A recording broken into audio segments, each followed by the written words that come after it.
Imagine, tu veux tellement devenir une créature légendaire que tu t'arraches à ton humanité. Cette femme prend une perle de dragon qui brille comme une étoile et elle l'avale. Et là, le choc, une énorme queue rouge apparaît et elle se transforme en sirène.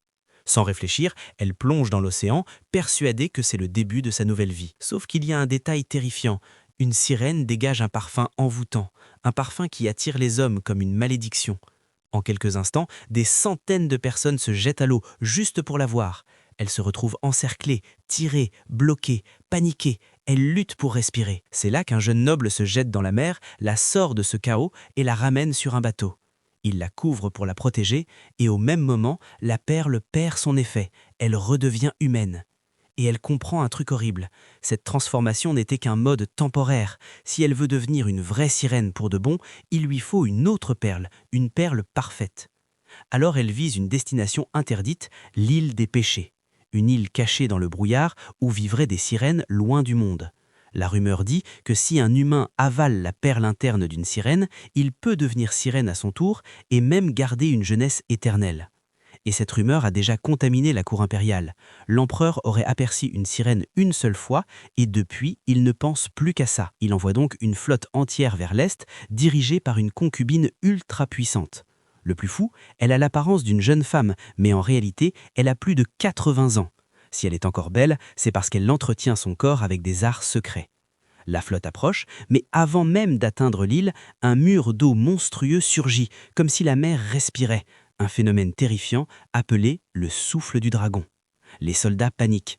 Et là, le jeune noble lève juste la main et le mur d'eau disparaît comme de la fumée. Dans le silence, l'île apparaît enfin, enveloppée de nuages.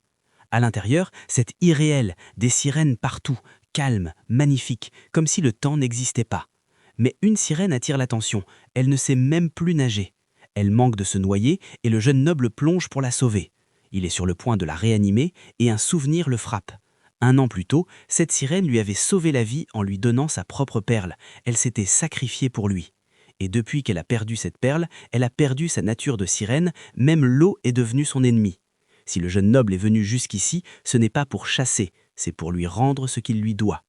Sauf que tout bascule en 1 seconde. Des flèches sifflent dans l'air, des sirènes s'effondrent, la concubine a encerclé l'endroit, elle ne veut pas négocier, elle veut les perles.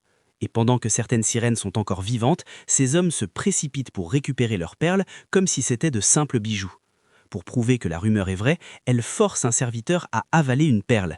Et là, transformation immédiate. Son corps change, il paraît plus fort, plus complet, comme si la perle réparait tout. La concubine comprend qu'elle tient l'arme parfaite, la jeunesse, la puissance, l'éternité. Les sirènes survivantes fuient vers les profondeurs, vers un ancien palais sous-marin. La concubine, folle de rage, ordonne d'attaquer l'île, elle veut tout réduire en cendres, quitte à déclencher une guerre sur l'océan. Alors, le chef du peuple des sirènes prend une décision interdite, utiliser une perle de dragon pour réveiller une créature scellée au fond des abysses, le roi dragon fantôme. Le problème, cette perle n'obéit qu'à une élue, une sainte, et justement, la sirène qui a perdu sa perle est cette sainte. Le roi dragon fantôme se réveille, mais il est incontrôlable. Il attaque tout le monde, même les sirènes. Le seul moyen de le dompter, c'est de reforger la perle avec l'énergie de tout le clan pour que le dragon obéisse à la sainte.